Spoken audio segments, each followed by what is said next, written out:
Netcasts you love. From people you trust. This is Twit. Bandwidth for the Tech Guy is provided by CacheFly. CacheFly.com. Hi, this is Leo Laporte, and this is my Tech Guy podcast. This show originally aired on the Premier Radio Networks on Saturday, February 2nd, 2013. This is episode 949. Enjoy. The Tech Guy podcast is brought to you by Ring Central. We do everything in the cloud. That's why we love our cloud-based phone system from Ring Central. Zero startup costs, and Ring Central is just $20 per month per user. Try it now with a 30-day risk-free trial. And when you buy one desk phone, you'll get a second phone free up to 20 phones. Call 800-543-9980 or visit ringcentral.com and use the promo code TWIT. And by ShareFile. Enhance your workflow. Send files of almost any size easily and securely with ShareFile from Citrix. Try ShareFile today for a 30-day free trial. Go to sharefile.com, click the radio microphone, and enter Tech Guy.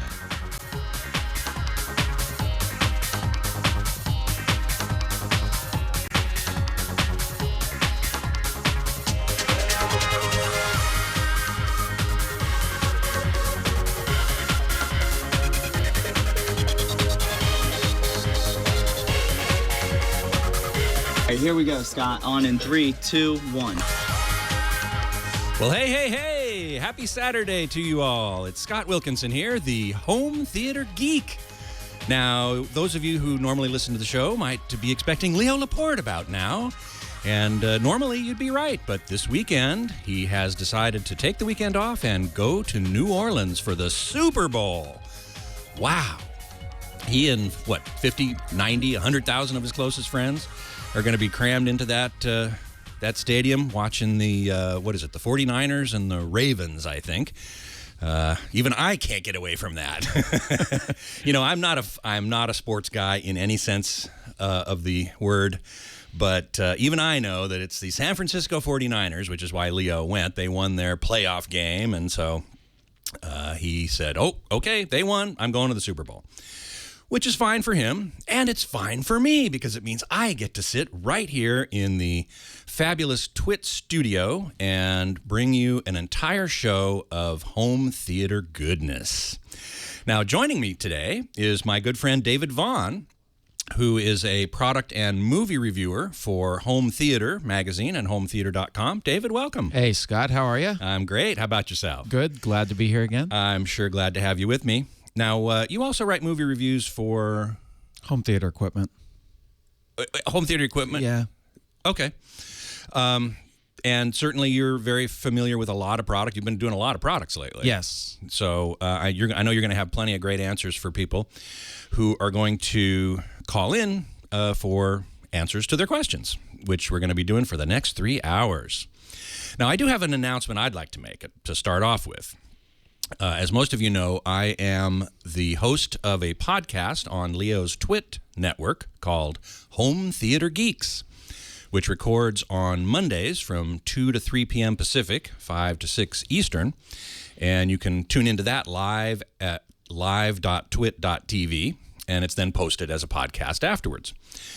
And I've also recently been working as a senior editor on Secrets of Home Theater and High Fidelity at hometheaterhifi.com, where mostly I answer listener and reader questions. So you can email me at any one of a number of addresses. I'll give you one here, scott@techguylabs.com.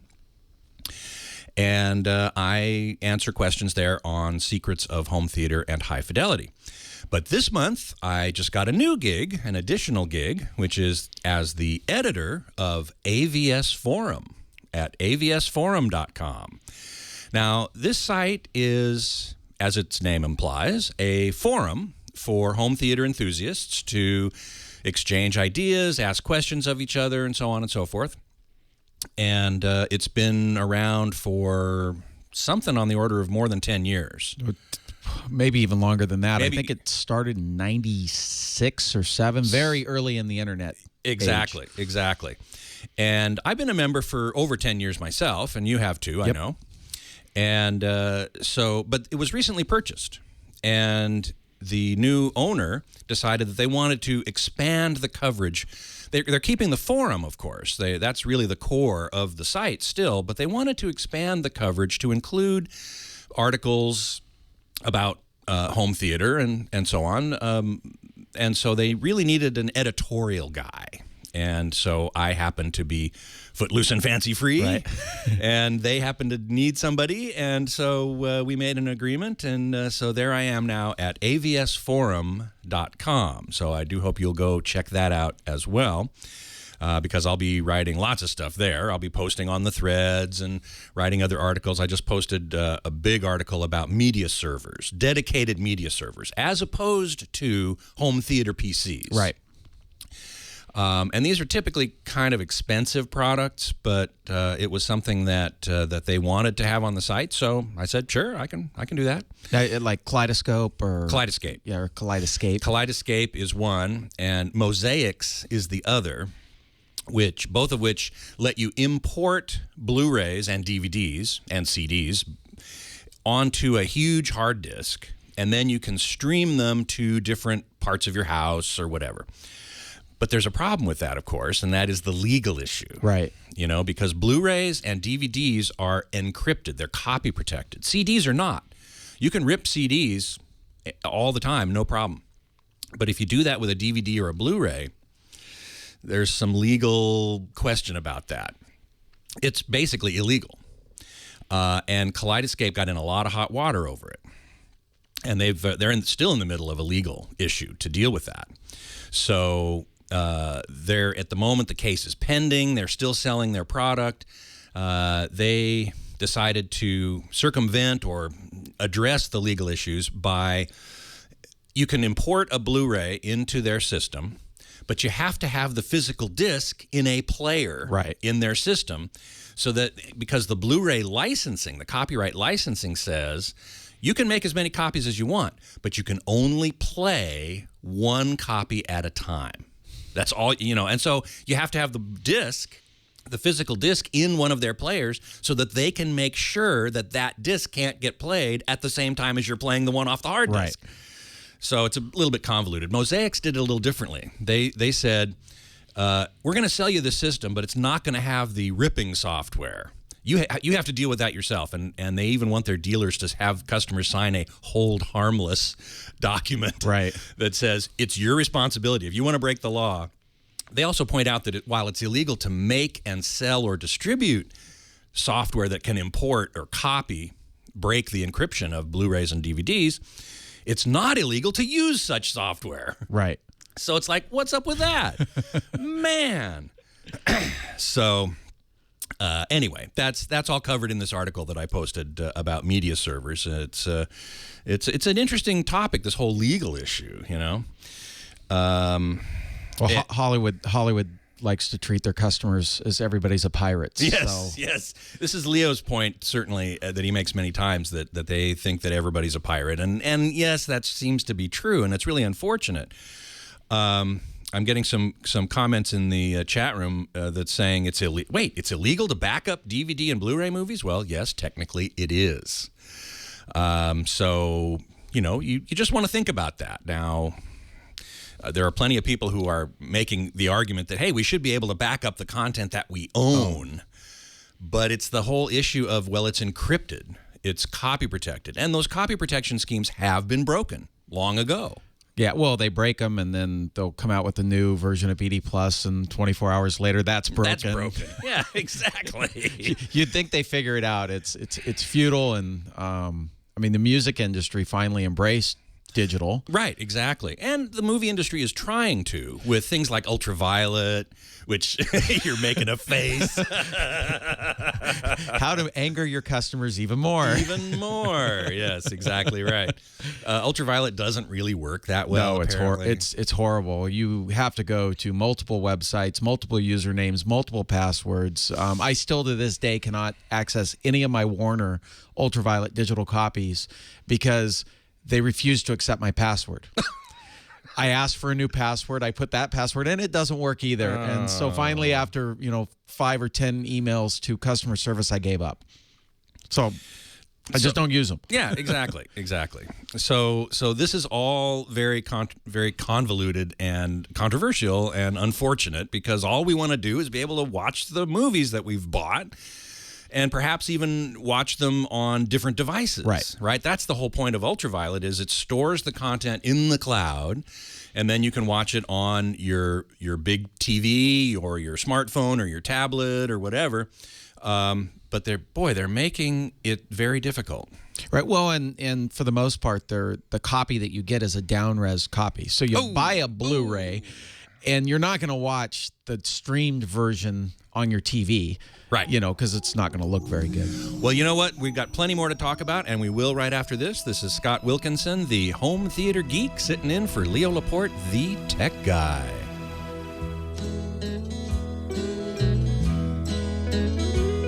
I was tired from the road. I put down my load in Montana. All right, on in 3, 2, 1. Welcome back. It's Scott Wilkinson, the home theater geek, sitting in for Leo Laporte, the tech guy. And that music, as all the bumper music today, or most of it anyway, will be from my wife, Joanna Kasdan, who people have been asking about her music ever since I started playing it as bumper music on the show. And I thought, well, today I'll share a little bit more.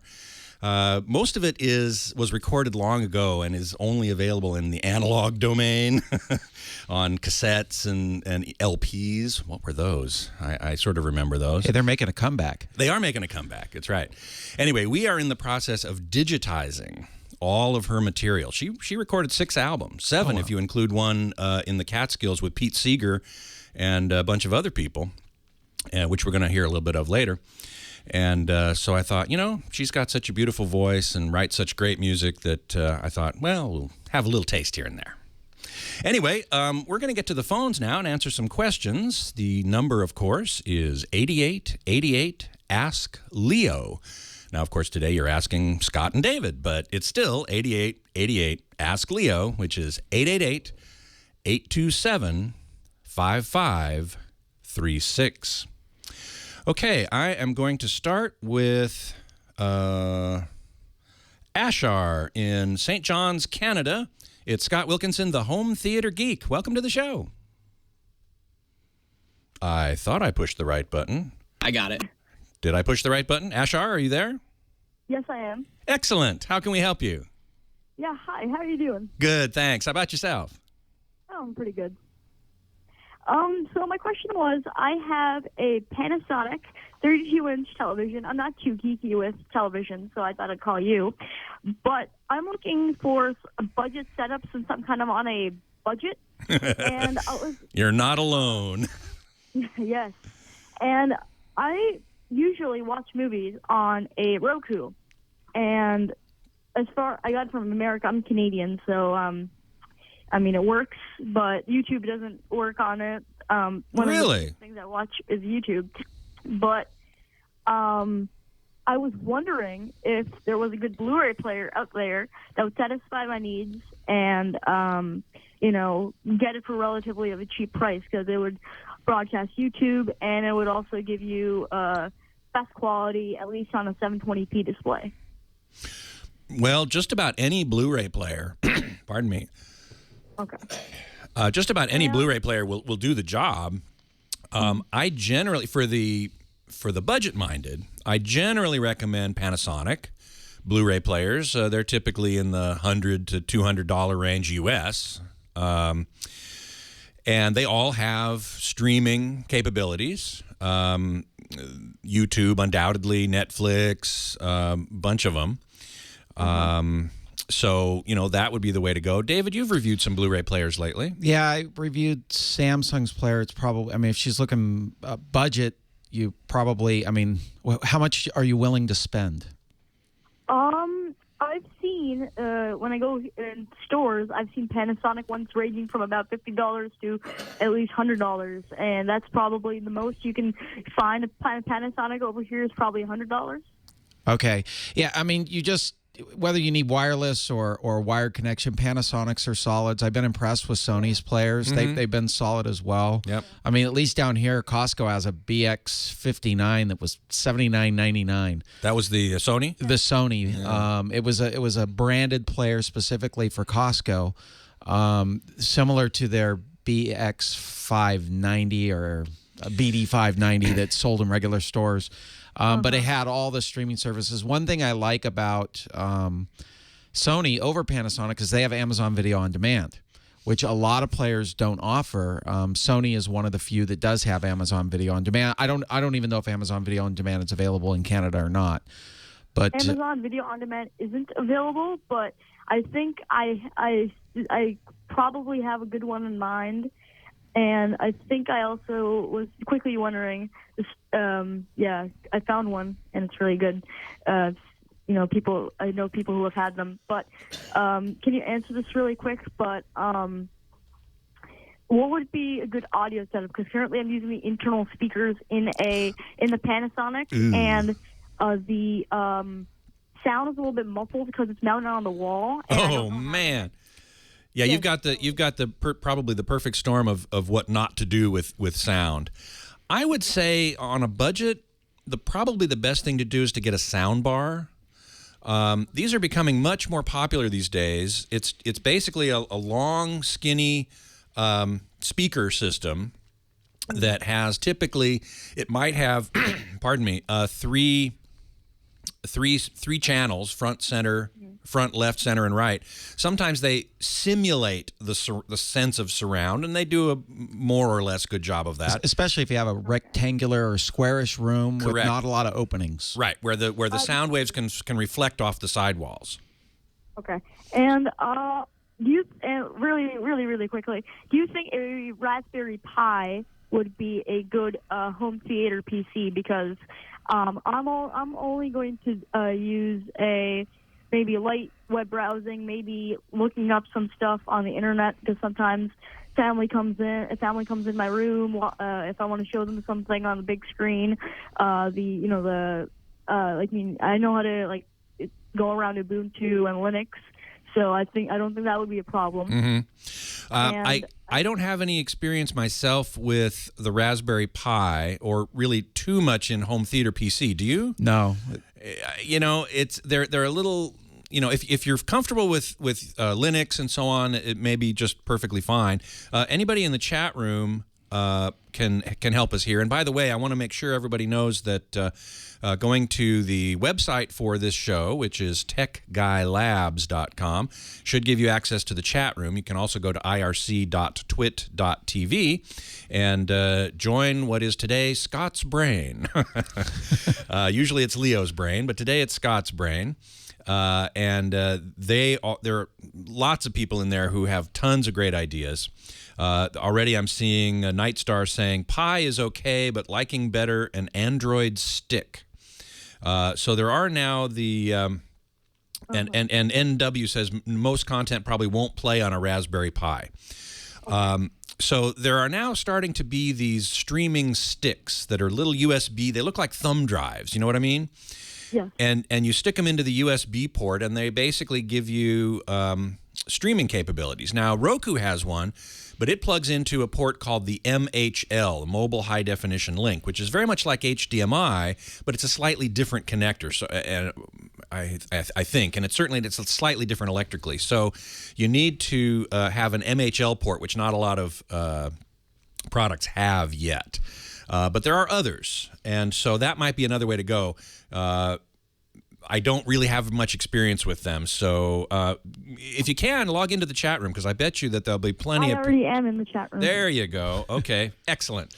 Well, keep watching, because there's tons of people in there who will know a lot about this and be able to help you with that. So thanks so much for giving us a call. Scott, have you tried the... Oh, we're running out of time. I'll take that question when we get back. It's Scott Wilkinson, the home theater geek, sitting in for Leo Laporte, the tech guy.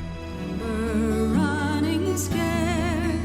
We were talking of forever, and I wondered if I dared. You were steady as the sunlight, and as June became July. So that's my wife, Joanna Kasdan. This, by the way, is Scott Wilkinson, the home theater geek. And that song, I'm happy to say, she wrote for me and for us. How cute. Mush. I know, it's super mushy. Hey, Valentine's Day's coming up. What can I say? So anyway, we were talking about sound bars a little earlier, and I wanted to kind of finish up that thought a bit because it's a really important topic, because so many people don't want to have actual speakers around their room. Talking about wives and Valentine's Day, the wife acceptance factor of having a bunch of speakers around the room is not very high, shall we say. So a lot of people, plus you might not have room. So a lot of people opt for a sound bar. I definitely recommend you get something other than the internal sound of the TV, which is always crapola. And a sound bar is actually a pretty good alternative. We were talking about the Vizio as being a good option. The Yamaha makes a bunch of good sound bars. The YAS 101 is, I don't know, in the $100 range, and it gives you a simulated surround. Now, it doesn't have super low bass. For that, you're going to need a sound bar with a subwoofer, a separate subwoofer, but a lot of them come with that. And you're going to spend $200-300, something along those lines, to get a good sound bar, and that will definitely make a huge improvement over the TV's internal sound. So I definitely recommend that. Okay, let's get back to the phones. I'm talking now with Mark in Santa Margarita, California. You're on with Scott Wilkinson, the home theater geek. Welcome. Hi, Scott. Hi, David. Hello. I've been waiting so long to ask you this question. I finally got inspired and ripped my entire CD collection to my network-attached storage using DB Power Amp. And now I've got all that music there, and I don't know how to get it into other parts of my house where I'd like to listen to the music. David? I would look at the Logitech Squeeze Box as a good alternative. I mean, at least to stream it, you're going to need at the location source, you're going to need speakers, although Logitech does make a clock radio that will stream wirelessly. And I do have a squeeze box, and that's kind of what got me motivated in this, is having that ability to get it remotely. So I'd like to get it to my existing receiver, eventually get it to speakers outdoors, and I'm just not quite sure what the next step is beyond the NAS. Is the NAS, I assume the NAS is a DLNA compliant? It is. Yeah, NAS. It's Synology 1511. Okay, for those who don't know that term, DLNA is Digital Living Network Alliance. Yeah. And it is a certification, a standard that lets devices share media files across a local area network. So the Squeeze Box is a good idea. There are now receivers that give you DLNA capability, so they would just be able to pull that data, those files off of the NAS on the network, wirelessly or wired. If the receiver isn't DLNA, what would be, other than a Squeeze Box, what would you recommend? Boy, well, your only other choice is to use an AVR. Blu-ray players also will do players it. often have it. Yeah, that's I true. mean, you need something to pull it from the server to get it to wherever you're going to, and then you also need amplification and speakers to get it there too. So if you pull it into your main system, if your main system has a Zone 2, you can run speakers outside, run it off a Zone 2. I mean, this is where it gets really complicated to solve in a 2-minute time period. Exactly. I understand. Is there a site that you would recommend that might have this information available that I could kind of digest at my own pace? AVS Forums would probably be your best bet. They have multiple topics on there, but if you screen down their main forum page, you'll find something as far as networking in a home and streaming and such. Right, exactly. Another good one is audiostream.com, which is a sibling site to hometheater.com, where they talk all about streaming audio from online, but also around the home as well. So those are two good resources I think that you could take advantage of, would give you lots of good information. And just one more quick related question is, if I do use the Blu-ray player to link that to my existing receiver, how do I access the content on the NAS? It should be in the menu system of the Blu-ray player. Yeah, you have to go into the like on a Samsung, you go into, I think it's called Home Network or Home Streaming or something like that. You go in there and then you click on music, and it searches for the music files and knows where they are. By the way, AL in the chat room is saying you can use an Airport Express with toss link to the receiver, and it doesn't need DLNA. I've never tried that, so if you have it already, if you have an Airport Express already, you might try that as well. Great. This gives me some direction. I really do appreciate it. Sure. The next step in the process. Great. Good luck. Thanks for calling. Okay, let's go to Ed in Long Beach, if I got the right button here. Ed, you're on with Scott Wilkinson, the Home Theater Geek, and David Vaughn. Welcome. Good afternoon, guys. I heard earlier you were talking about the sound bars. That was kind of my question, and I was with your screener at that moment in time. Are those things that go on top of the TV, or you mount them to the wall, or how do those work? Good question. You can mount them anywhere. You want it to be close to the TV. You don't want it to be very far away. You can mount it either under the TV or directly over the TV. Doesn't really matter too much. Most of them come with a wall mount, so you could do it that way if you wanted to. They're typically very skinny, so they don't bulk out from the wall very much. Got it. So they use an HDMI plug? Typically, they can. Right. Or sometimes optical or coaxial, sometimes analog. If they have an HDMI cable, HDMI input, then they also have to have a audio codec built in. So they sort of are acting like a receiver in that case. So some of them have that, some of them don't. Some of them you would just plug an optical or a coax digital audio cable from the receiver to the soundbar. And some need amplification. And some, well, yes. Some of them need external amplification. Correct. So in that case, you would connect the speaker outputs from the receiver to the soundbar. I don't think that's the case of the... I'm sorry, go ahead. It'll be self-explanatory on the system that I'll just go searching out those things, and that's pretty much covers me. Excellent. Thanks so much for calling. Really appreciate it. Let's see here. I saw something on the in the chat room about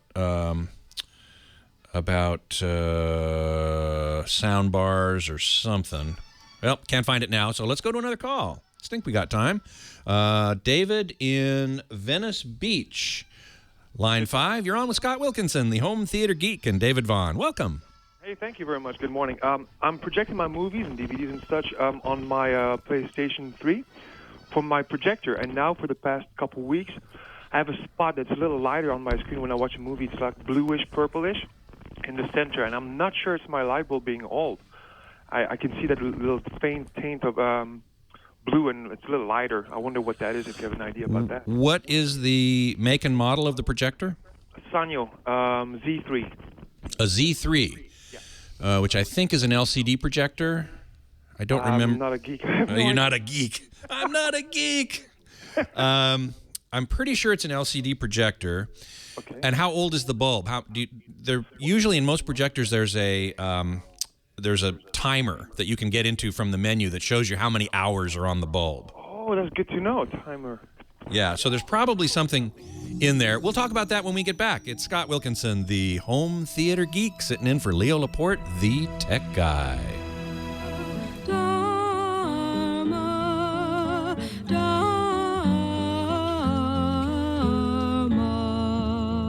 You're on. The nature of fire is to burn. And the nature of Home Theater Geeks is to geek out about home theater. That's my wife, Joanna Kasdan, singing about Dharma, one of the fundamental principles of Eastern thought and philosophy. But here we are talking about Western thought and philosophy, that is home theater. I'm Scott Wilkinson, the Home Theater Geek, sitting in for Leo Laporte, the Tech Guy. Joining me in the studio is David Vaughn, another Home Theater Geek. And we were talking with David in Venice Beach, California. David, are you back with us? Yes, indeed. Thanks. Here he is. Okay, so you've got the Sanyo Z3 projector, which we've determined is an LCD projector, 720p, quite old. It was made in 2004. And Making fun of me now, huh? sorry? Oh, I'm not making. No. Please understand. I would never make fun of you. You know, I'm sitting here in front of a MacBook that's ancient too, so I also use ancient stuff. Not a problem. However, as things get old, they tend to, you know, get problems, right? So one thing I asked you about was the age of the lamp. I don't know if you had a chance to look at that or not. I didn't get a chance. Okay, well, have you replaced the lamp ever? I did once, about 2 years, maybe that's what it is, 2 years ago. Okay, so probably not the lamp, but as I recall, you said the problem was that you were getting a sort of a lighter patch in the picture? That's correct. Okay. David, you mentioned something off the air that I think was pretty good. Yeah, I think there's a chance one of your LCD panels is going out, or there's a problem with the electronics in there. And given the age, you know, 9 years is really long for a projector. Especially, it depends on how many hours you have on it. That would be one area I would at least research. Now, did you say that this lighter area has a certain color hue or cast to it? Yes, it would be bluish, maybe even light purple. Okay, so that sounds to me like the green panel might be starting to fail. What is the LCD panel? You say one might get out, so that means there's more panels. What are? Yes. In an LCD projector, there are 3 panels, and they're little, slightly larger than postage stamp-sized panels, each of which have 1280 by 720 little tiny pixels in them. And light from a white lamp goes through a prism and gets split into red, green, and blue. Okay. And the red part of the white light goes through one of those panels and produces the red part of the image. The green part goes through another one and produces the green part of the image. The blue goes through the third one and produces the blue part of the image. And then those 3 images are recombined and shot out the lens to the screen. Now, if one of those, and what you're saying is that it's looking kind of bluish or purplish, yes, sir, which means that area of the green LCD panel, the panel that's producing the green part of the image, may very well be failing and just shutting down. And so, in other words, all you're getting to that part of the image is more of the blue and the red. Because how come it's so centered? It's pretty small. It's not huge. It's not the whole image, basically. Who knows? It could be a section of the panel is going bad. Exactly. A section of that panel might be going bad. So I would say, if that's the case, it's time to simply buy a new projector. Oh, they don't replace panels like that? No. Well, it wouldn't be worth it. Given the age of it, the cost of getting it fixed, you could probably get a new projector, or even better yet, you can get a used one, secondary market one, for a lot less money. Oh, wow. And would you have an advice about one? An idea of a good one? Well, my general advice about projectors is you can spend less than $3,000 on a projector, but I haven't yet found one. That's a new projector. I have not yet found one at significantly less than $3,000 that I thought looked very good. Well, the Epsons, the street price on the Epsons these days. Like the 3020? No, the 5020. Even the 5020. The 5020s, not the Pro model, the consumer model, are less than $3,000 on the street. Okay. I mean, you can look on the internet and find them. And the Epsons are really fabulous projectors. I strongly recommend them. Not the extreme low-end Epsons, not the very bottom of the line Epsons, but the midline Epsons, the 3020, the 5020, the 6020, I think is their top of the line. But the 3020 or the 5020 are fabulous projectors, and street price under $3,000. The 5020 you can get for $28.99. I'm looking at projectorcentral.com. There you go. You can get a Panasonic AE8000 for $27.99. I mean, those are pretty good. And the Panasonic's also an excellent projector. Yeah, and the 3020, $1832. Wow. So less than $2,000. There you go. And those would be excellent replacements. In fact, far better than the Sanyo you've got now because they're 1080p. Better black levels. Yep. Nice. And like a last little thing, when I used to press select on my remote control, I would see the timer of the movie I'm watching, and now I don't see it anymore. I don't know. Maybe again, there's a gremlin in the machine. I think it's time to replace your projector. Right. All right. Well, All right. Thank you for your time. Hey, thanks so much for calling. Thank you. So we got a few minutes left. Let's go to Tom in Anaheim, California, apparently looking for a new TV. Tom, welcome to the show. Hello, Tom. Kyle, did I need to push the button? I got it. He's got it. Here he comes. Hello? There's Tom. How are you? Hear me now? I can. Welcome to the show. Very good. Well, you were talking about ancient technology earlier. Yeah, way back in 2004. I have a 30-inch CRT TV, That's pretty ancient. and at some point in the future, I'm probably going to need to replace it with something. Mm-hmm. But I know how you like talking about darkening your room, but I'm going to take you out of your comfort zone because I want to talk about a brightly lit room. Sure. Okay? You bet. We're looking for something that will do very well for our exercise DVDs in our living room, and since we don't want to run into the furniture, the lights. You want to have the lights on. Okay, that's cool. Totally cool. So, with that, I start thinking about things as, am I going to have a lot of glare when I go shopping? Do I need to bring a flashlight so I can shine a light on the screen and check out the glare?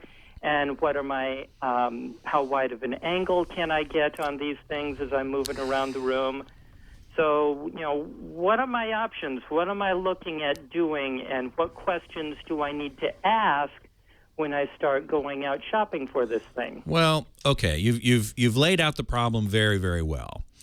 And I will say that in that situation where you want to watch it commonly in a brightly lit room, that plasma probably isn't the best choice. Is not the best. Is choice. not the best choice. Normally, Okay. if you're a movie person and you really want to watch movies and you can control the ambient light, I generally recommend plasma over LCD. Okay. Or what's now called LED. And I will quickly point out that LED TVs are simply LCD TVs with an LED illumination system rather than the older fluorescent. Now, LED TVs are generally much brighter. So that's one good thing you want in a bright room. You want a brighter picture. And we're going to talk more about it as soon as we come back from this break. It's Scott Wilkinson, the home theater geek, sitting in for Leo Laporte, the tech guy. Back after this. I hope you're enjoying Scott Wilkinson and the Tech Guy Show. Just a word from me a little bit about our phone system. Scott's not used it, so he can't talk as authoritatively as I can, or as happily as I can, about Ring Central. Man, do I love our cloud-based phone system from Ring Central. So the whole idea of Ring Central is you don't have a PBX in the basement. That's old school, man. You gotta have the cloud. It is an amazing business phone system for small to medium businesses, and large businesses too. We were really puzzled when we moved in here. I thought, can I have people use their cell phones? No, can't do that. Russell, our IT guy, had used Ring Central before. He said, I think you should try it. We did, and we're so happy, and we're so happy to have him now as a sponsor. $20 per user per month. That includes long distance, it includes faxing, and the free apps for your smartphone that allow you to make Ring Central calls from your smartphone. It looks like it's coming from the office phone. Your email or voicemail comes to your email. Faxes too, and now they have a business SMS built in. Boy, this is just a great solution. I want you to try it. Visit ringcentral.com, and you can use our offer code TWIT or call. We have a special number for TWIT listeners, 800-543-9980. If you're trying to decide on a business phone system or you're not happy with your existing PBX, particularly the cost, save money, get more features for less, 800-543-9980, ringcentral.com. Now back to Scott Wilkinson on the Tech Guy.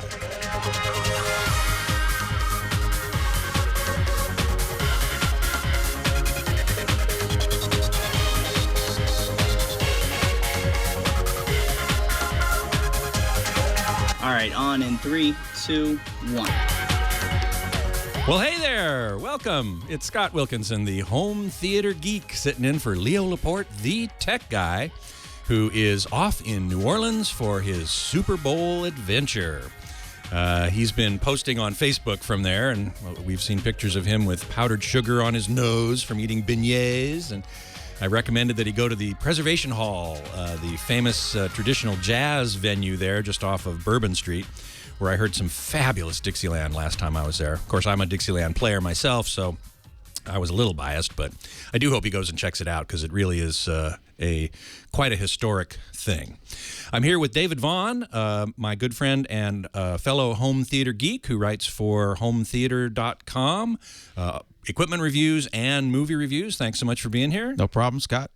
And we were talking last hour. We ended up with Tom in Anaheim, who was looking to replace his aging CRT TV with something that could be used in an exercise room. I don't know if we have Tom back, do we? I'm here. Here he is. Yay. Okay, so as I was saying before I was so rudely interrupted, you want to be looking at an what's called now an LED TV. Which is an LCD TV with LED backlight or LED illumination, because it's brighter, and that'll stand up to the high ambient light in your room that you want to be exercising in, so that you don't trip over the furniture. Right. Now, the viewing angle. You asked about the viewing angle, and that is a bit of a problem on any and all LCD TVs. So if you're going to be far off angle, and by that I mean, looking at a TV from directly dead on center, it looks great. But then as you start moving off to the one side or the other, or even above or below, say, for example, if you're on the floor doing floor exercises or stretching or something like that, then it's going to start looking a little funky. The black level is going to increase. The contrast, which is the difference between the brightest and the darkest parts of the picture, is going to decrease. The colors might start looking a little weird. And there's nothing you can do about it.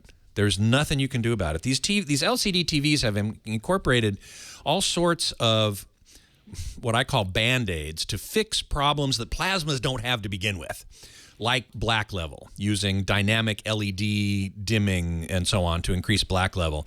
Frame interpolation, these 120 hertz LCD TVs and 240 hertz, which sharpen up motion blur, which LCD TVs suffer from a lot more than plasmas. Plasmas don't have these problems to begin with. But if you're in a bright room, plasmas simply don't put out as much light as LED TVs. Well, and the screens also act as mirrors. I mean, they reflect everything in the room if it's too bright. And that you also, Tom, made that point as well. Plasmas typically have a very shiny screen. And so, particularly in dark scenes, you'll see reflections of yourself. Sweating to the oldies, I guess. But and LCD TVs, some of them, not all of them, but many of them, have a more matte finish screen. So that's going to be better for a bright light environment as well. Samsungs typically have a pretty shiny screen themselves. They claim that it gives you better black levels, and it may very well. But it's also shiny, so it reflects light more. But most LCDs have a more matte screen. If you're looking at certainly Me Too in the chat room is pointing out that certain types of LCDs give you better off-angle, off-axis performance, and that's the type of panel called IPS, which is in-plane switching, which is a technical term I won't go into now. But LG uses that, Vizio uses that, Panasonic uses that, as opposed to Samsung and Sony, which use what's called VA, vertical alignment. Again, too technical to get into right now, but that gives you better black levels, but it gives you worse off-axis performance. So if off-axis performance is more important to you than black level and pure black level, I would go with a Panasonic or a Vizio or an LG. I think Toshiba also uses IPS. How big a screen are you looking for? Well, we have a fairly small apartment here, so it wouldn't be very large. I would say somewhere in the 42 to 50 inch range, I would suspect. About average these days. Yeah. The average screen that people are buying is larger than it used to be, and it's a good thing too. Right. Because people, when they replace their old CRT, which is yours is 30 inches, I think you said, they think about getting something in the 30, 32, 37-inch range. It's generally too small, especially for high definition. Now, your CRT probably isn't high definition, correct? Correct. So you can get a much larger screen for a given distance away and still see a really beautiful picture, a lot better than what you're seeing now. So I would definitely recommend that you look in the 47, 50-inch range. How far away will you be from the TV typically? Well, like I say, it's an exercise room, so it's going to be varying depending on the movement we do in the room. But, it could be from 4 to 8 feet away, and then various distances left and right also. Sure. David Bix in the chat room is saying he has a Toshiba, isn't IPS, but as far as he knows, but the viewing angles are excellent. Not really sure what the magic is. I haven't been that impressed with Toshiba TVs that I've seen lately, but I haven't reviewed any, and David's saying his is working very well. So, that might be a way to go. For the budget conscious, I generally recommend Vizio LCD TVs. They really do a very good job. We have a Vizio as a second TV in our house, and it's performed extremely well. About 4 years old. Yeah. David Bix once again says the 50L 2200U is a great buy. Direct lit LED, 50-inch, 1080p, excellent picture, street price $500 for a 50-inch. So that's another thing about TVs, man. The prices are coming down so much. Yeah. So the main thing I'm getting out of this is that I'd be looking for an LED TV with IPS. Correct. All right. Correct. You got it. By George, I think he's got it. Than I had before. Sold. Thank you so much. Okay, let's see. Let's go to Tim in L.A., California. We got another minute or two. Let's see if we can get one in real quick. Hey, Tim, it's Scott Wilkinson, the home theater geek. Hi, Scott. I need your help. I have a man cave that's located directly below our bedroom. Uh-huh. And I like to play video games, and sometimes it gets a little loud with my surround sound. So what I have a Samsung TV and a Samsung DVD surround sound player. I know not the best in the world, but for my little man cave, it's quite adequate. It's DVD, not Blu-ray? It's a Blu-ray. Blu-ray. Okay, good. Yeah. And I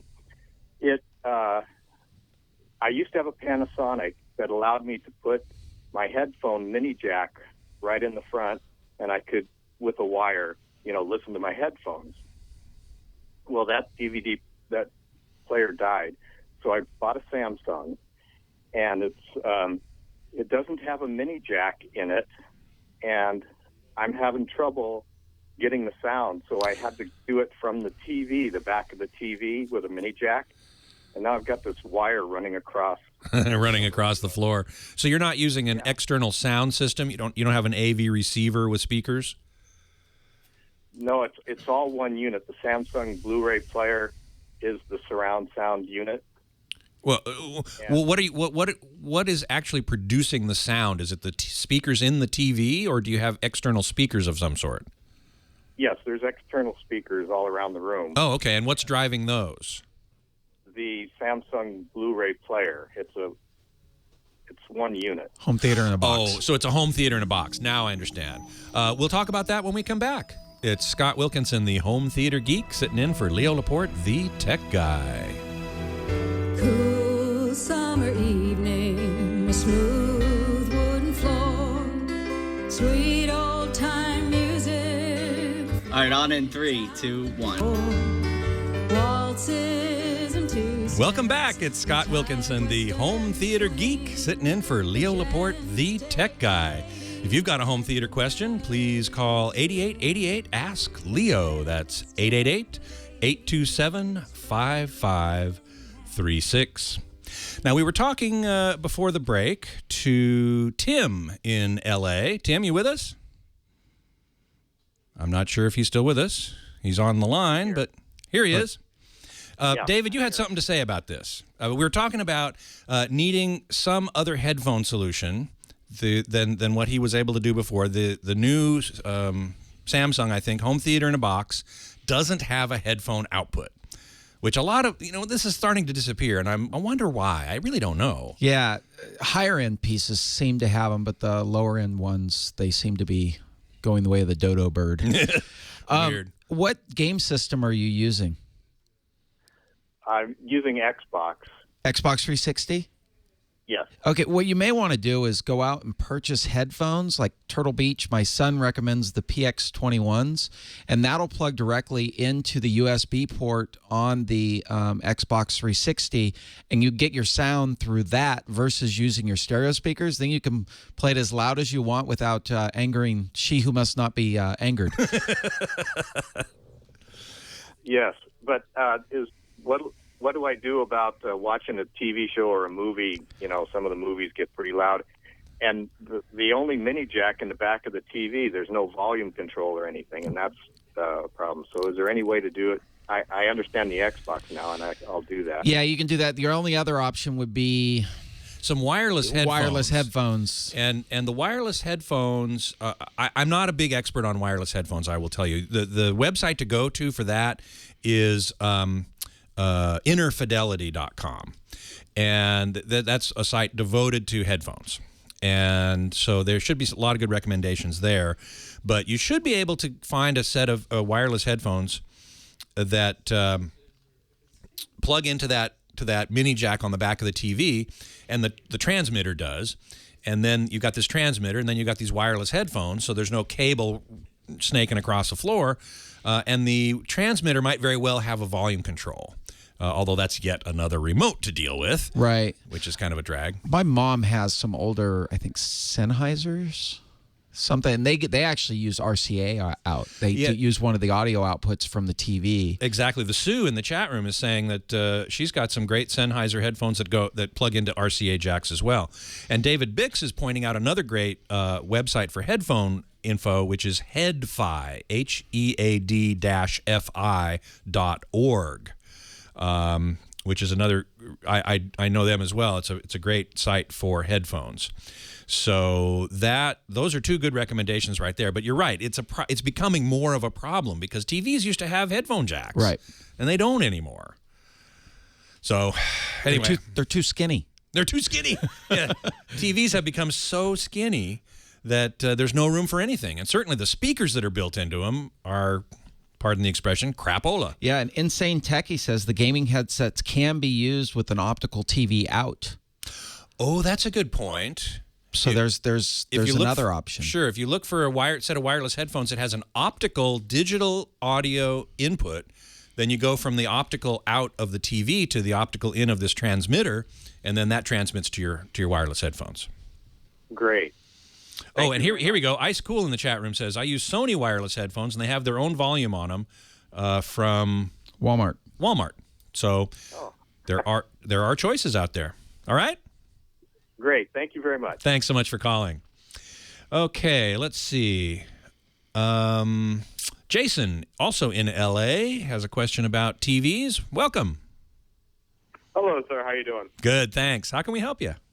Good. Well, I'm in the market for TV, probably like 32 inches, a little budget conscious, and I'm looking at a Toshiba.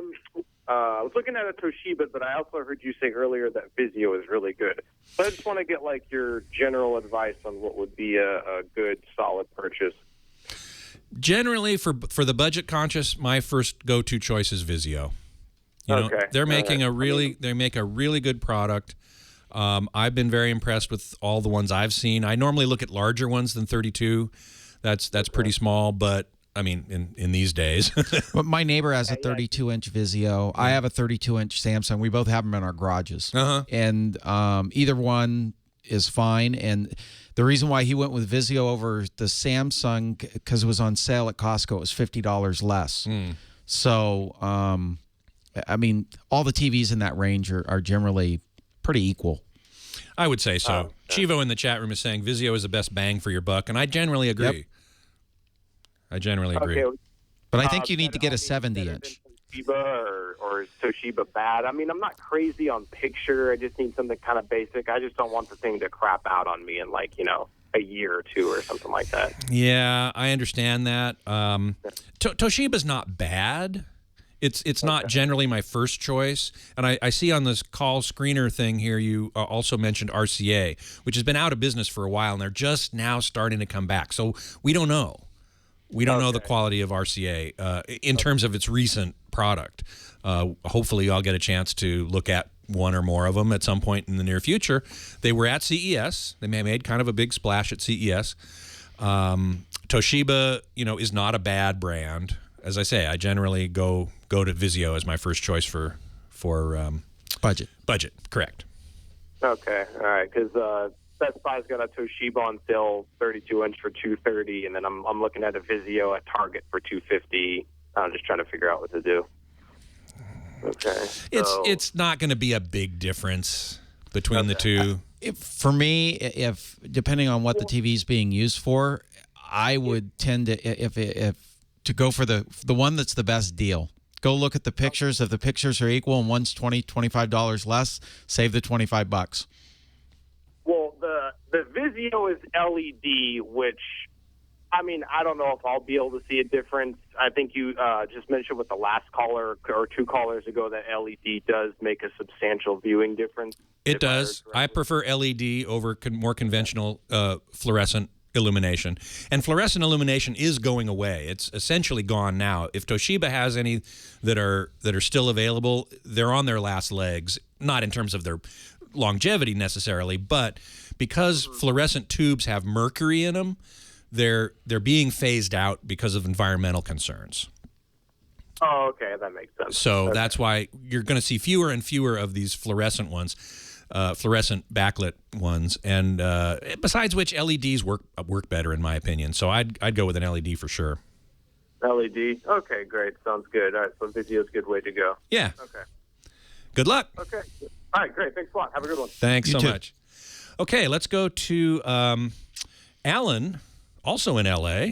20 seconds. We're not. Oh, you know what, Alan? Hang on the line there. We're not going to have really enough time to answer your question. So just hang on there. We'll get to you next, right after the break. I want to let everybody know that Leo Laporte is in New Orleans this weekend, getting ready for the Super Bowl, while I sit here enjoying my time with all of you, talking home theater. It's Scott Wilkinson, the home theater geek, in for Leo Laporte, the tech guy, right after this. You're listening to Scott Wilkinson, the home theater geek, sitting in for Leo this fine Saturday as he is in New Orleans in preparation for going to the Super Bowl. Go 49ers. Go Niners. Now, I'm so not a sports person, but I used to live in the Bay Area, so I can understand rooting for the Niners, and I suppose I even will. I'm disappointed that he didn't bring his vuvuzela with him. It's sitting right here. Yeah. And I told him online in Facebook, I said, you should take your vuvuzela. But he didn't. He didn't. Doggone it. Well, anyway. So here we are. That last musical piece, by the way, was an early 17th century song about the evils of tobacco. So just wanted to let you know that. And we were talking with, or we weren't talking with, we were about to talk with Alan in L.A. Alan, are you with us? A pleasure to talk to you. Thank you so much. You bet. Welcome to the show. How can we help Thank you? Since it is Super Bowl Sunday, I know this is a good time to look for TV sets, and since I just had a short stay in the hospital, nothing serious, and in a moment of weakness, my wife said that maybe we can get a new TV set. Playing the sympathy card. I like it. That advantage. Right now, the two sets I'm looking at are the Panasonic UT50 and the Samsung 550, both plasma sets. Mm-hmm. I heard you say good things about Vizio, and so I'm willing to consider that. I'm also looking at plasma because I found that plasma is more reasonably priced than LED, but if there's something in that same price range, I'd consider it. But the one thing that is bothering me is that none of these sets are known for their audio. Now, I grant you that I don't need perfect sound because I know it's a smaller speaker, and if I really want good sound, I would need to buy one of those soundbar. Soundbars or something like that. Or a full speaker system, yeah. Right. but at least I need something decent. So are these at least decent sets? Is Vizio sound acceptable? Because that was the one thing I heard was the major drawback with Vizio. Well, it's a drawback with just about every TV these days. I've been particularly unhappy with the internal sound of Samsung TVs. Okay. They make a great TV. Don't get me wrong. In terms of picture quality, they're up there. I would probably give Panasonic a slight edge. Okay. The UT50 is a great TV. Really nice. But don't expect good sound from any of them. Okay. It's just not going to happen. It's a matter of physics. You have Exactly. a real small cabinet, and so you don't have a cavity to project the sound real well. That's where the soundbar comes in, because you know it's amazing what 3 or 4 inches of depth can do. Seriously. So if you're going for it, and your wife's okay with buying a new TV, and congratulations for getting out of the hospital, and glad it wasn't too serious, then I would put into the budget also an inexpensive soundbar, because you're going to get significantly better sound out of that, and you're not going to have, your wife's not going to wonder why she ever agreed to this if you put speakers all around the house, all around the room. You know what I mean? Got it. So you also said that the Vizio is also an acceptable alternative for what I'm looking at. It is, but Vizio doesn't make plasma. And here we get back to the question of plasma versus LCD, or LED illuminated LCD. Right. And if you've got some control of the ambient light in your room, and or you watch mostly in the evening when ambient light doesn't have to be a problem, just turn off the lights, plasma is going to give you a better picture quality overall, in general. Okay. As I said, plasma, LCD TVs and LED TVs have implemented all sorts of things to fix problems that they have that plasmas don't even have in the first place. Got it. I see. So the other quick question I have for you is that I have a Costco nearby, and I also have a local retailer that I've done business with who I very much like. The one reason I would go with Costco is because their extended warranty is much cheaper than this local retailer. Is that even a consideration? Boy, that's a question. David, do you normally get extended warranties? I don't. I normally don't either. Generally speaking, I mean, electronics go bad real quickly. If they're going to go bad, they're going to go bad, they go bad right quickly, away. and they're well within the manufacturer's warranty. Now, I have heard some horror stories. I've gotten emails from people who have said, my XYZ TV crapped out on me, 2 days after the 1-year manufacturer warranty. It's going to happen once in a while, and what can you say? What's the cost difference between the warranties? $125 versus $50. That's a substantial difference. That's a substantial difference. Yeah. It's a substantial difference. That's the reason why. Yeah. But, well, I'm one of those people who likes to support local retailers. That's absolutely. Kind of want to go that way, but at the same time, if Costco's got a great deal, I'm trying to be a bit frugal. So. Yeah. I'm with you in supporting local retailers. Absolutely. I mean, Costco's great. I shop at Costco all the time. Yep. But when I can, I go to local retailers, and there are so few of them for electronics anymore. So if you can, and as far as the extended warranty is concerned, that depends more on your personal feeling about safety and protecting yourself from stuff. I'm a big believer in insurance. I'll say that right away. I mean, obviously, I have homeowners insurance and car insurance and health insurance and stuff like that. But, J5 in the chat room is saying, remember that many credit cards have extended warranty as part of their purchase plan, too. So that you might check into that as well. Got it. That's a great point, J5. And there may be aftermarket warranties you can explore as well. There are, certainly. Depending on the cost of the TV, you look at if you can afford to, lose $800 on a TV if it goes out. I mean, it depends on how much $800 means to you. If $800 means a lot, then spending $50 on an extended warranty is a good peace of mind. Yeah. Got it. Thank you, gentlemen. Appreciate your help. Thank you. My pleasure. Thanks so much. Okay, we got Richard in Burbank, California, my hometown. Gotta talk to Richard. Welcome. Thank you very much. It's a real pleasure speaking with you folks. How can we help you? Let me just give you a background. I have a 47-inch LCD Philips, top of the line, '08 model. It's 4 years and 3/4 months old, and it's been a great TV. And the specs on it's a top of the line. Just to give you an example, you've been talking a lot about speakers, and that's one reason why I bought this set. It had great sound. It has 30 watts RMS. That's quite a bit. There you go. Also, all the sound comes out of it from around the sides and the top and the bottom. Uh-huh. And because of this great sound, I bought it, and I didn't have to buy external speakers. What has happened now, just recently in the last couple of months, is I hear a kind of a cracking noise. It'll come on real quick, real short, and it sounds like it's in the lower frequency, and then it doesn't affect the picture or anything, but it repeats. Maybe sometimes I won't hear it for an hour. Other times I might hear it 3 or 4 times during an hour. Sometimes when a scene changes on the screen, I'll see it. You see it or hear it. You'll hear it, right? I mean, I'll hear it. Yeah. And I don't want to. Can you give me an idea how much something like that might cost to fix, or should I just go and get a? Or is it worth it? Let's talk about that when we come back. It's Scott Wilkinson here, the home theater geek.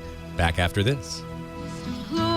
3, 2, 1. Our beautiful queens and princesses. Welcome back. It's Scott Wilkinson, the home theater geek, sitting in for Leo Laporte, the tech guy. The voice you're hearing is my lovely wife, Joanna Kasdan, singing about The Rebel Girl, a song from the early 20th century labor movement. She sings a lot of different styles and things. Most of the music we're hearing today is written by her, but that particular one was one that she covered from long ago, written, I believe, by Joe Hill. Anyway, we were talking with Richard in Burbank about a crackling sound in his Philips TV. And Richard, are you still there? I sure am. Very good. Okay, well, we've been talking a little bit about this. David, you thought it might be the power supply. Potentially. I mean, that could be one of the things that it could be. I'm tending to think not only because you say that there's no effect on the picture, right? Correct. Okay, so the other thought you had was perhaps the audio board. And I know that you bought this TV for its audio quality, and it's probably not super thin, being a 2008 model for one thing, right? It's a couple inches deep. Yes. Which is one reason why it's got a better sound quality, because it's got more room to play with the sound quality. Right. Unfortunately, though, David and I both agree it's generally not worth it to fix a broken TV these days, and especially given that Philips just last week announced that they are getting out of the consumer electronics business altogether. Wow. They do a lot of other things. They do light bulbs, they do medical equipment, they do a lot of different things. But just last week, some years ago, I don't think it was as early as 2008, but some years ago, they sold off a large part of their consumer market, consumer product division, to a Chinese company called Funai. And yes, in fact, it was a couple of months after I bought this set. Okay, so you got one of the last actual Philips-made TVs. Yes. But again, last week they announced they're out of it altogether now. They're just totally out of it. So, getting it repaired would not be necessarily a good idea. We've gotten some people in the chat room saying, try, I know you got this TV for its sound, but if you don't want to replace the TV, the thing to do might be to get an external speaker, a soundbar. We've been talking a lot about soundbars today, and that's probably the most cost-effective thing you can do to solve your problem. Would you agree, David? Yeah, I would agree. I appreciate that. Can I make one other mention of one factor that some TVs, why they don't have smearing, is because they have their response time is really great. This one I bought was 2 milliseconds, and I've never had any smearing or with a lot of motion. Well, that's a good point, and certainly 2 milliseconds is really fast for a TV from 2008.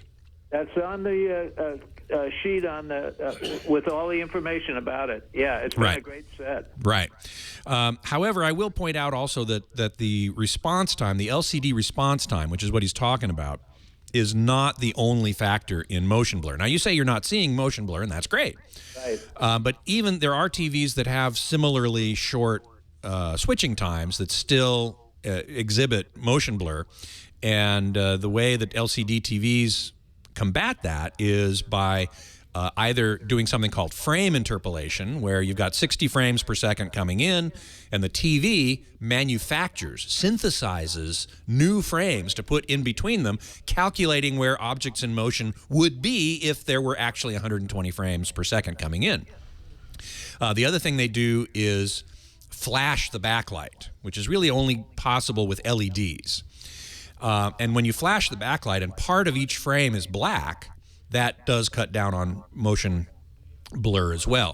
Frame interpolation, though, pardon me, comes with a price, and the price is called the soap opera effect. And this makes, when you turn on this frame interpolation, it makes the video look like it was shot on video, like it was shot like it was a soap opera. And most people that I know object to that more than they object to motion blur. Are you one of them, David? Yes. I feel like I'm watching Toy Story. Yeah. I don't mind it as much as most people, but I know I'm in the vast minority there, just the tiniest little minority on that one. Thank you for your help. You bet. Thank you for calling. We got a few minutes left. Let's talk to Roger in Shell Knob, Mississippi. Roger, it's Scott Wilkinson, the home theater geek. How you doing? Hi, Scott. Thanks for being here to answer questions. My pleasure. I've got a Samsung 5-disc DVD surround sound system, 5.1 speaker system, and it only works for surround sound. And I would like to get something to hook up to my television that I can play music and hear it out of all 4 speakers. 4 speakers? Plus, I'd like surround sound also. Well, now is this a Samsung home theater in a box? Did you buy it with a? Yes, it is. So it's got a receiver and a 5-disc changer apparently, and a set of 5.1 speakers. Right. Wireless rear speakers also. Oh, that's cool. That's not a factor anymore. I can wire it now. Yeah, there's no need to. I mean, if they work. But you want to be able to play music. I don't quite understand yet what you're trying to do here. Well, it's great for surround sound. Yeah. But if I'm listening to Pandora or something on the television, or something that's coming through like that, or if I've got a stereo hooked up to it, or I'm listening to a CD on the DVD player, 2 speakers. I mean, that's it. Does it have an all-channel surround or 5-channel surround? All channels driven. A lot of you have to go through the DSP modes.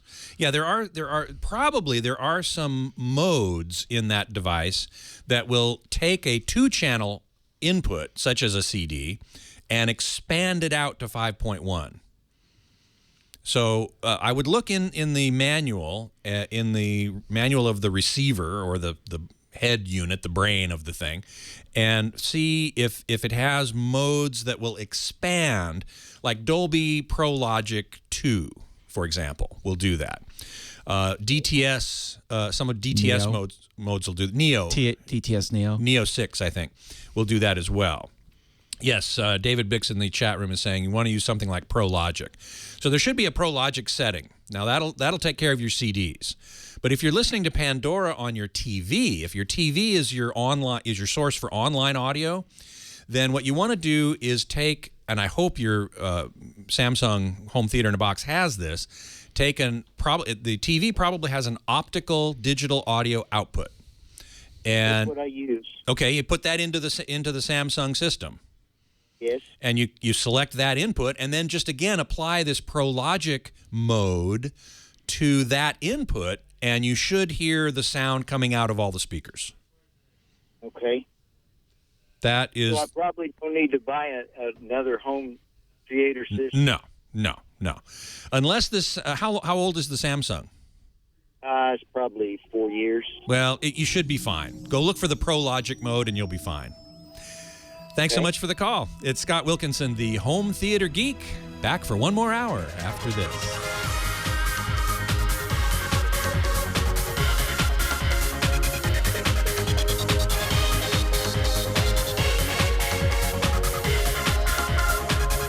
On in 3, 2, and 1. Well, hello there, and welcome to the Tech Guy Show with me, Scott Wilkinson, the home theater geek. Where's Leo? Good question. Maybe we should write a book. Put him in a picture. In fact, you could look for him tomorrow at the Super Bowl. I think there's a website that's going to be panning around the crowd. Maybe you might be able to find him. He's in New Orleans. Going to attend the Super Bowl tomorrow.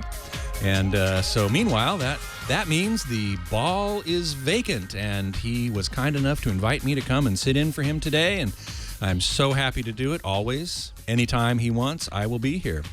Today, I am joined by my good friend David Vaughn, who is a writer of product reviews and movie reviews for hometheater.com. David, thanks so much for being with me. Scott, great being here. It's always great. We should mention that this is, in fact, the 2-year anniversary from the very first time you and I appeared on this show together. Yep. When Leo was on vacation, he asked me to sub for him, and I was only too happy to do it. It was in the old cottage studio, tiny little place. The closet. The closet, yes. And I invited you to come over and do that, and that was exactly 2 years ago. That was the Saturday before the Super Bowl. And look how far we've come. Yes.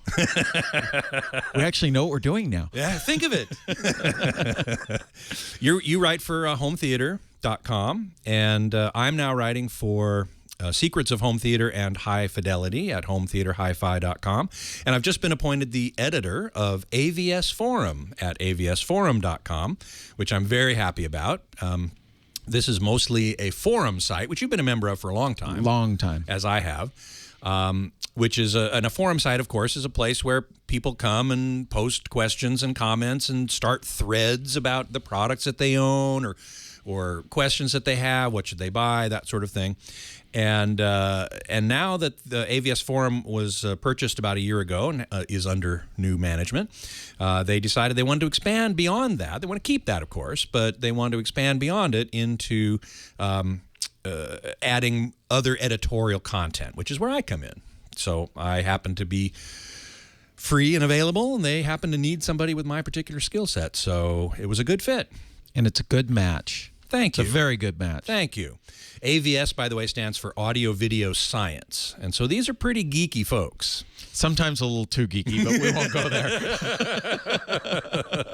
Well, this is certainly one of the things that I want to bring to the table, which is I don't want to, scare or rather drive any geeks away, but I do want to try and be a little more inclusive and bring newbies in, people who might be interested in getting the best picture quality they can or the best sound quality they can without getting super geeky. They may not be interested in that super geeky stuff. So one of the things I'm going to be doing is adding content that is more inviting to the non-hardcore geek. Plenty of hardcore geek stuff there. So all you hardcore geeks, don't worry. There's nothing's going to change with that. But I'm hoping to bring some more folks in as well. So do look at avsforum.com, and you will start seeing my byline there more and more. And look around. It's a huge site. And they get almost 5 million unique visitors a month. Yeah, so. it's arguably the #1 AV site on the internet. Yep. Ton of information there. Yep. Yeah, if you have any questions, by the way, about anything audio video, post it there and you will get tons of response. Sometimes too many. You look at like the Oppo Blu-ray player threads. If I go on a business trip and I'm gone 3 or 4 days, I'll come back. There'll be 400 or 500 posts. Yes. That I try and read, but a lot of times I just skip to the end. Yeah.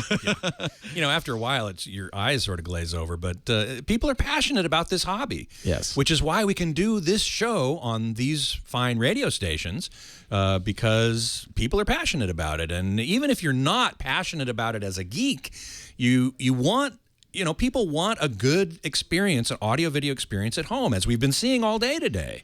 People are asking, what TV to buy, getting better sound quality, all that kind of stuff is of concern to most people out there, even if you don't have a dedicated home theater, which you do, I do, but we're geeks. Right. You know, but there was one guy who called in, he said he wanted a TV for his exercise room. You know, and a lot of people put them in their multi-purpose room. So there's all sorts of levels of audio, video needs, and I'm certainly dedicated, and I know you are too, to addressing those needs and helping people get the most they can out of the money they have to spend. Right. And I mean, when someone asks me, hey, I want a new TV, the first question I ask is, how much do you want to spend? Right. And then you can cater something to that. And you ask the question, well, do you want surround sound? Do you need a universal remote with that? All the questions that you ask, and then you can put something in that box that they give you to use. Exactly. Speaking of universal remotes, I wanted to make sure to mention, for years, I have recommended, universal remotes, of course, are remotes that you can program to operate your several different devices, because of course we all know the typical image of a coffee table full of remotes. One remote for your TV and one for your receiver and one for your Blu-ray player and blah, blah, blah, blah, blah. You end up with this huge bunch of remotes and it becomes totally unwieldy. Nobody in the family can operate it except you. And so you can put that all together into one universal remote. And there are several companies that do it. The one that I always recommend for the do-it-yourselfer, the person who doesn't want to hire an installer, is the Harmony remotes from a company called Logitech. We all know Logitech. They make computer speakers and mice and keyboards and all sorts of peripherals. But they bought a company that invented this thing called the Harmony remote, which was great because all you had to do was plug it in by USB to your computer, go to their website, tell their website what equipment you have. I have this TV, I have that AVR, and how do you use them? Well, when I'm watching TV, I change the channels with the cable box, and I change the volume with the AV receiver. And you tell it how each of those activities work. It's what was called activities-based. So you pushed a button that said watch TV, and immediately it went and turned on all the right stuff, set everything up to the right inputs. You didn't even have to program any of that. You just told it all the stuff, gave it the information about how your system worked, and then the website downloaded the information to the remote. Beautiful. Worked great. I still use the Harmony One in my home theater to control my system. But unfortunately, the Harmony remote division of Logitech has been losing money lately. Probably at least in part because now we're starting to get all these control apps on smartphones and tablets, right? Now, I myself am not a fan of touch screen remotes of any kind, be it on a smartphone or tablet or a touch screen dedicated remote, because you have to look at it to find the buttons. You can't find the buttons by feel as you can on a dedicated button remote. Still in all, that's what's becoming popular. And so the Harmony remotes have lost money. Logitech is now talking, at least, I don't know if they've actually done it yet or not, but I know they're planning to divest themselves of their Harmony remote division because they're going to focus more on other things that are profitable. Well, they're a business, you know, they got to do what they got to do. But I'm very sad about it because I love the Harmony remotes. Yeah, I'm a fan. I mean, that's the remote, my go-to remote to recommend for people because it is so easy to program. I mean, I could spend 10 minutes with somebody showing them how to do it, and then if they ever change a component, they can go back in and change it real easy. Yep. Unlike, URC, which I use personally. I love my MX980. It's probably the best remote I've ever had.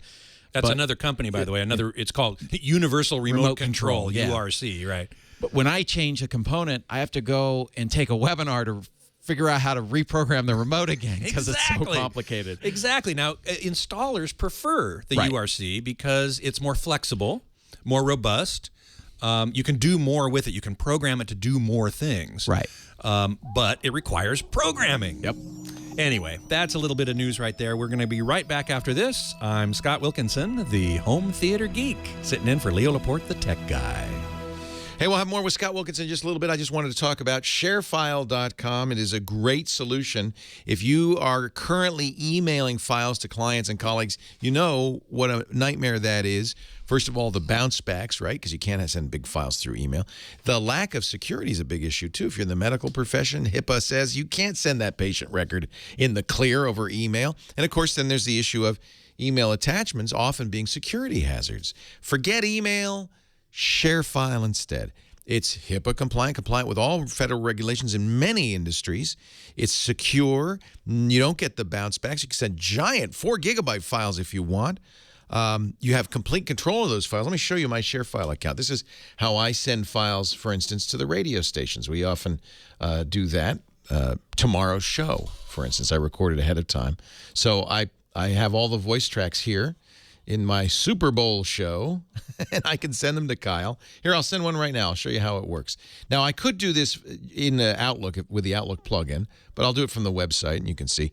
Incidentally, all I did with those files is, before I just saved them out to a local folder on my hard drive right here, and then the ShareFile sync toy syncs them up. It uploads them to the ShareFile servers. By the way, that's nice because I have a local copy here. I have a copy on ShareFile. I can visit that copy in the cloud anytime. I can use the ShareFile apps to do that. And then when I want to send it, I don't have to attach it to an email.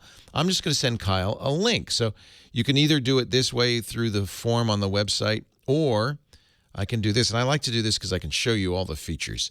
So I can have an email sent to me when the item's down, when Kyle downloads the show. I can say Kyle has to enter his name and address before he downloads. I can set the expiration so it can go forever, or in this case, I don't want anybody to download that after, say, a week because it's going to be obsolete. And I'll let him download as many times as he wants, but you could limit that as well. Some government regulations involved there. You want to control your files. That's the point. Now what I'm going to get is a link. Now I can embed this link. It's an HTTPS link, notice, so it's secure. I can embed this link in an email. But I'll copy it to the clipboard, and what I'll do is I'll paste it in here and show you what he's going to see. Very beautiful. You're going to see the company logo and just a download button. You can see what the file is going to be, how big it is. It's clean, simple. They don't have to sign up for anything. They just get the file. Believe me, this works great even with less sophisticated people, and that's one of the reasons I like ShareFile. You try it free for 30 days. You tell me. Go to sharefile.com. Now, when you do that, there is a couple of places you can click for the free trial, but I want you to do the one at the top. It's fastest and easiest. You'll see radio listeners. Click here. Pretend you're listening to the radio right now. And then do that. Start your free trial. They'll give you a chance to pick the industry that you're in. And they have customizations for every possible industry, from accounting to web design and everywhere in between. You don't have to do that, but it's nice because you can see the customizations, make it compliant with the regulations and so forth. And then I would appreciate it if you would use our offer code TechGuy when they ask you, so they know that you heard it on the Tech Guy podcast. That's one word, TECHGUY. Sharefile.com. Stop emailing attachments. Start doing it with ShareFile. I think you'll like it. Now let's get back to Scott Wilkinson, already in progress. All right, guys, on in 3, 2, 1. Full moon in an empty sky. Hey, Scott Wilkinson here, the home theater geek, sitting in for Leo Laporte, the tech guy. This is Joanna Kasdan singing one of her lovely songs, and I have got a bunch of calls. We're going to try and get through as many of them as we can. Let us start with Mark in Temecula. Mark, you're on with Scott Wilkinson, the home theater geek, and David Vaughn, the other home theater geek. Mark, are you there? So I'm having kind of a quirky issue. I have a LG BP620 Blu-ray player and Samsung plasma TV. Mm-hmm. And whenever I'm playing Blu-rays or streaming anything from a Blu-ray, about 3 or 4 times per hour, I'll get a weird glitch where the screen goes black, but I can still hear the audio. And this is running some external speakers. If I cancel the external speakers and I use my TV speakers, the opposite happens. I hear the audio. I mean, I don't hear the audio, but the screen, I can still see the picture. Wow. I tried different HDMI cables. I've tried different inputs. No solution. If I watch cable or if I stream through my Roku, there's no problem. I returned the Blu-ray player, bought the same one from a different location, same issue.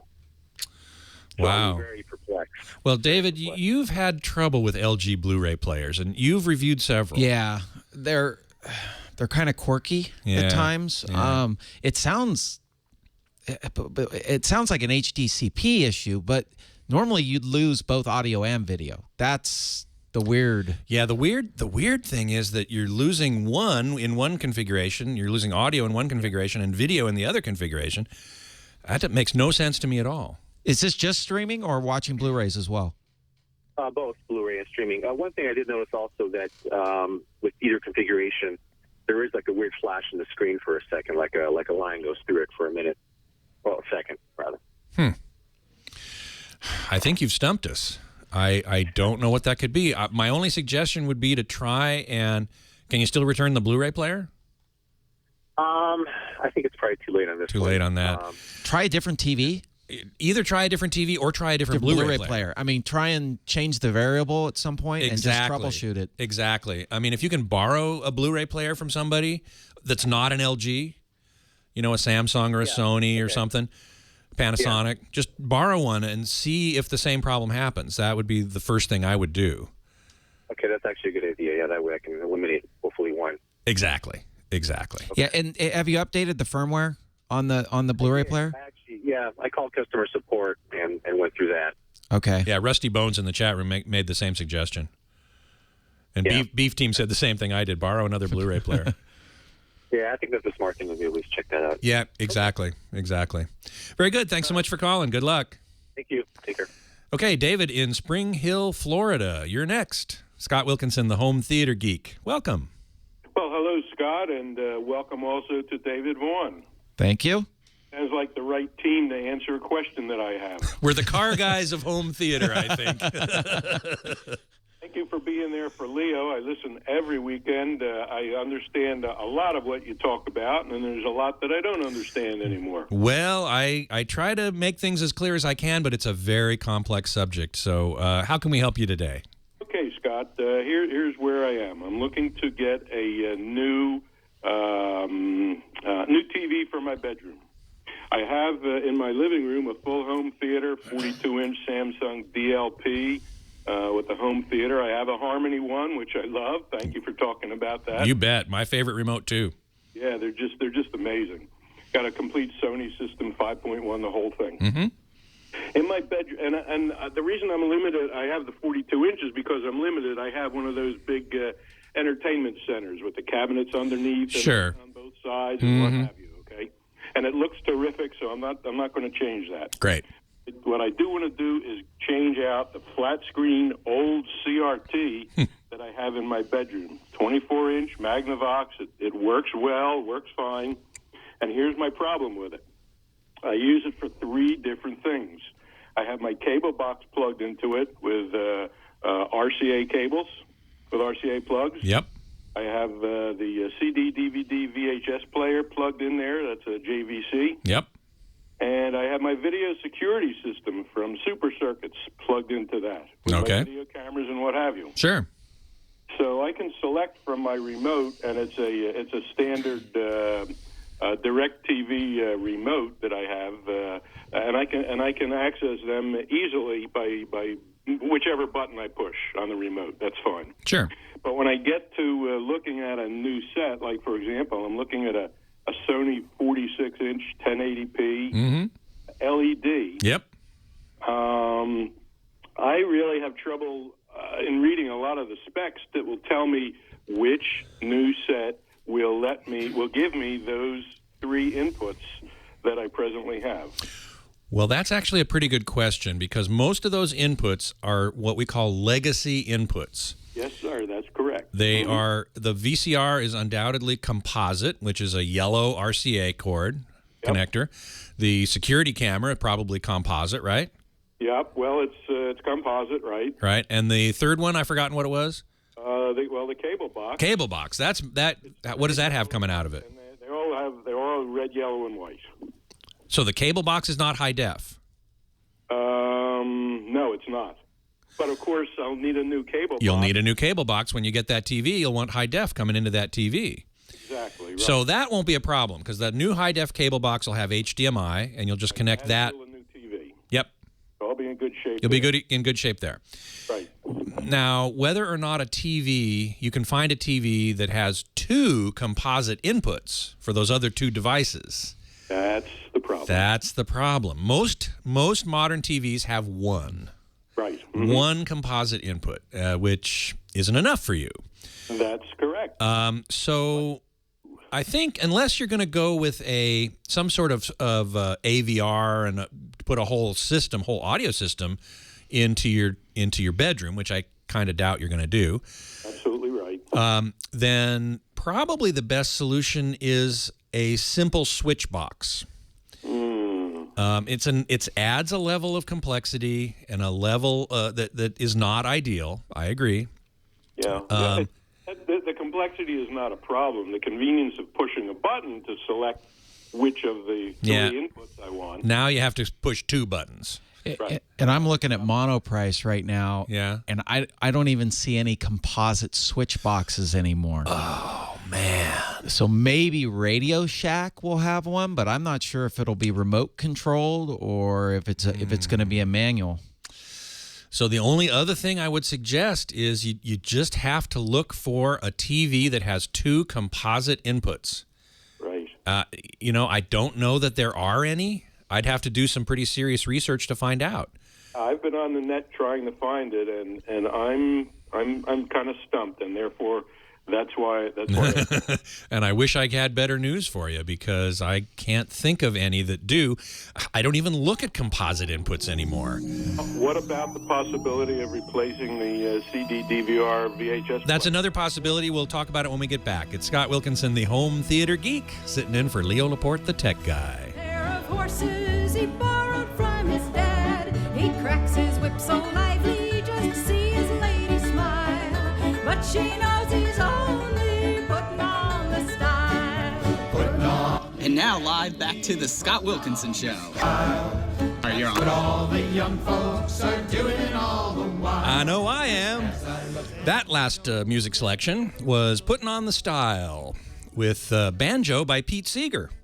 Joanna and Pete and a bunch of people recorded some music from the Catskills, and he was singing there in the chorus, no doubt, as well. And yes, Mrs. Scott is in the chat room, by the way. So nice to see you there. Now, we were talking earlier with David about replacing his TV. David, are you still with us? Peace, Scott, absolutely. There By the you way, are. Your wife has a wonderful voice. Oh, thanks. Great to hear music that I can understand the words.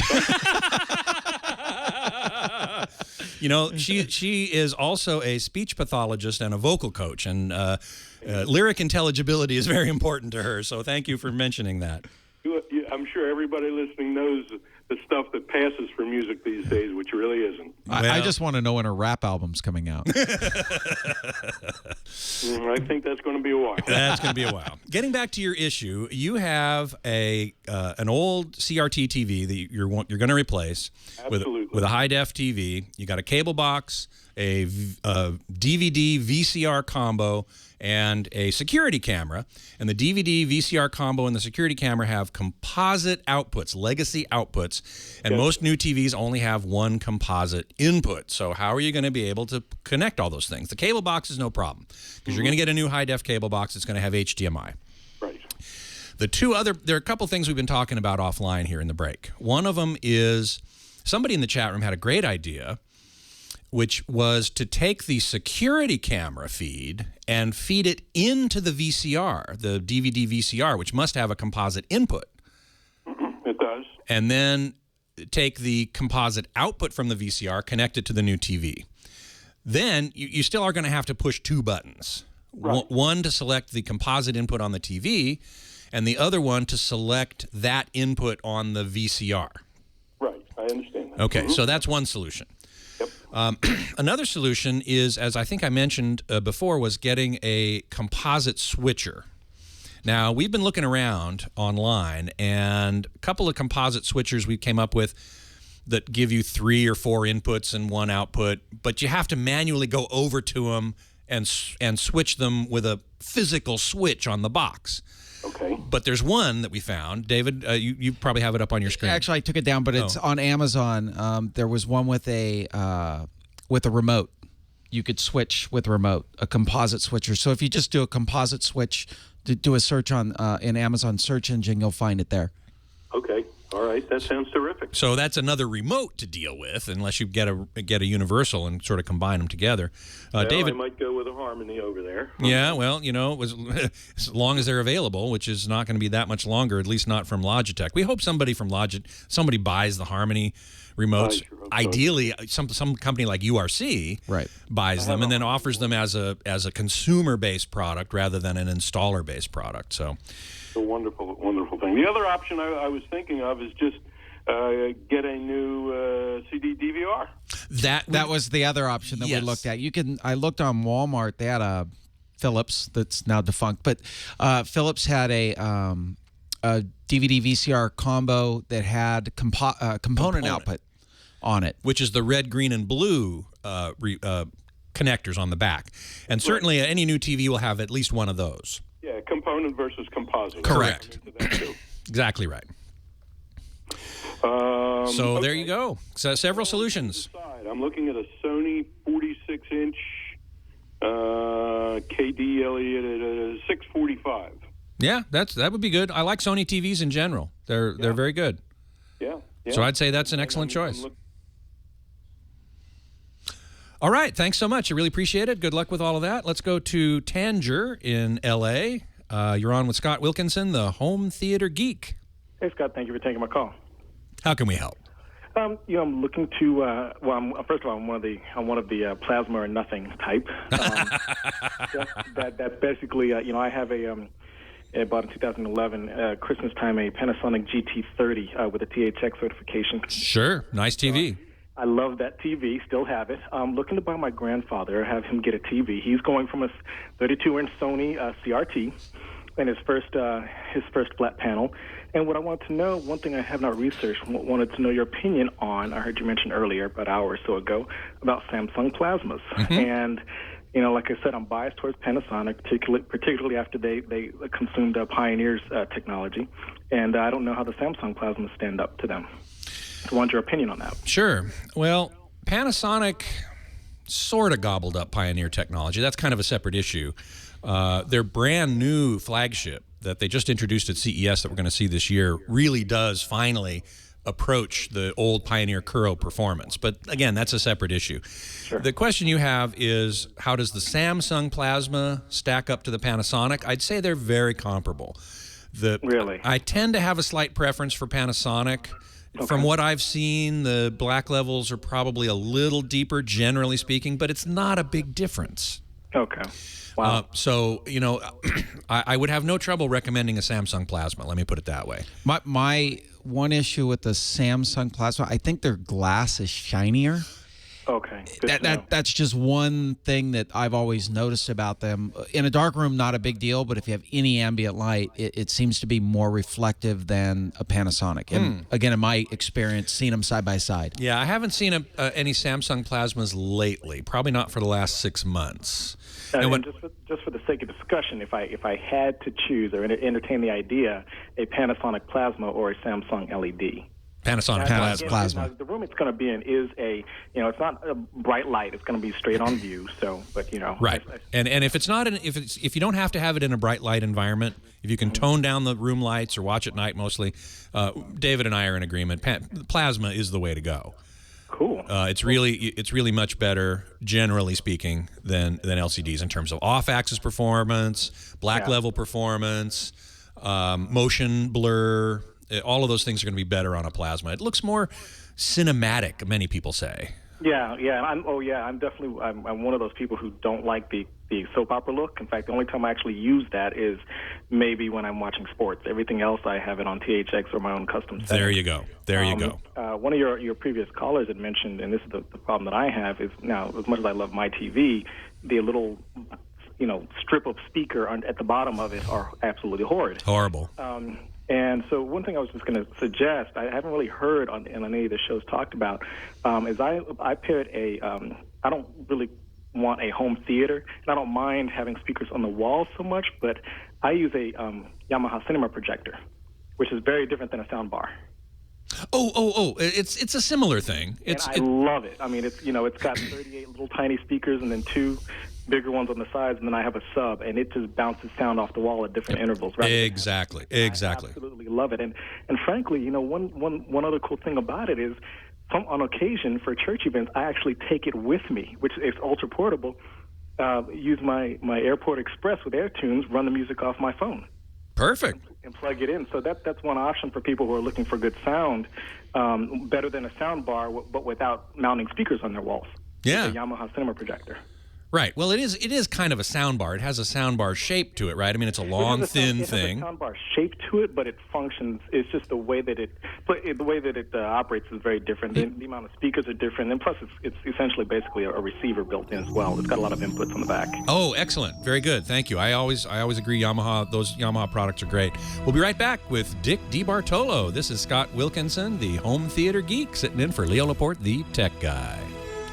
I don't know why that stopped. Sorry, sorry about that. My elbow must have hit the space bar. Oops. Yeah, oops. All right, we're going to have a live read here. So if you want to, when you finish up with Dick, go into the live read. That's usually how Leo will do it. Okay. All right, you're on. Welcome back. It's Scott Wilkinson, the home theater geek, in the home stretch. One more segment to go here on a lovely Saturday in Petaluma, California. And joining me in studio, of course, is David Vaughn, my co-home theater geek.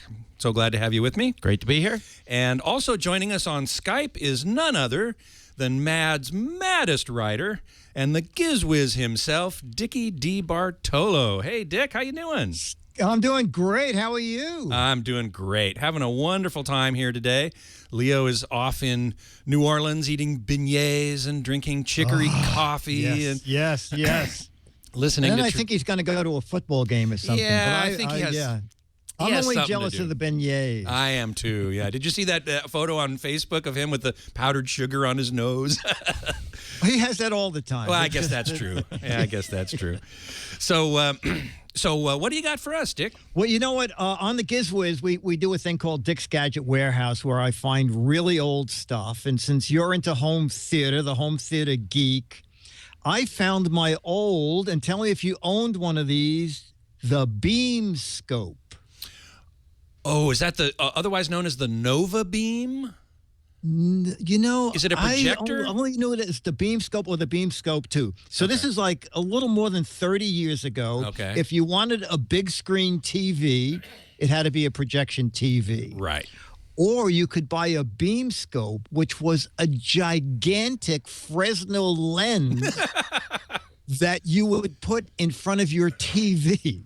Oh, so yes. I do remember that. Yes, I had 2 of them. My first one was $100, and it turned my 17-inch TV into a 25-inch TV.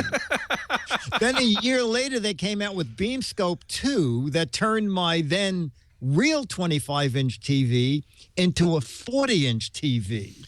Man. And Scott, this lens was so heavy, it came like on a big easel like you would see in school to roll out the blackboard. Yeah.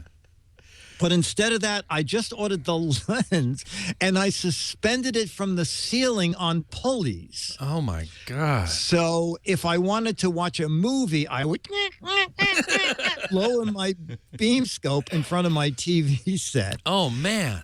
Yes, and you had to sit dead center or 2 people close together because off to the side, you could see nothing. Oh, the distortion must have been horrible. Incredible. And the big guy was $200. Oh, man. But it just shows you, I was into buying crap from forever. Hey, Dick, I'm looking at an ad from a 1983 Popular Science with the That's beam the one. scope. That's it for as little as $59.95. That was at the end of its life. Actually, Well, no, this is the beam scope too.